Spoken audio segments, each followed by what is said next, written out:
మొట్టమొదటిసారి మీరు పత్రిసారి ఎప్పుడు కలిసారు అసలు? That is the day. Sir పొట్టలో గుద్దితే నాన్ వెజ్ ఆపేశారు. కానీ ఒక మాస్టర్ని ఫేస్ చేయడం కష్టం. మీకు ఎలా ఉంది? ఉంటుంది, ఒకసారి అనిపిస్తుంది ఇవన్నీ మనకు అవసరమా అని. చాలాసార్లు అనిపిస్తూ ఉంటుంది. ఈ ఆధ్యాత్మిక మార్గంలోకి ఎలా వచ్చారు? వాళ్ళ ఇంట్లోకి వెళ్ళి అక్కడ కూర్చున్నాం అనమాట అందరం. తను వెంటనే కనెక్ట్ అయింది. చిన్నప్పటి నుంచి మీ ఆధ్యాత్మిక భావాలంతా ఎలా ఉండేయండి? గుళ్ళకి వెళ్ళేవాడిని కానీ అక్కడ ఏమీ కోరుకోవటాలు అలా ఉండేది కాదు. అందరు కళ్ళు మూసుకుని ఉంటే నేను కళ్ళు తెరిచి చూసేవాడిని. ఆయన కళ్ళతో చూడలేకపోతే ఇంకా మనం ఎందుకు అన్నట్టుగా.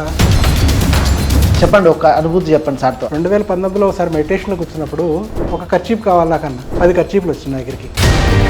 ఏది కావాలన్నా మనం అడగంది ఏది రాదు. గ్రేట్. మనకి ఎంత కావాలో అంతకంటే ఎక్కువే వస్తుంది.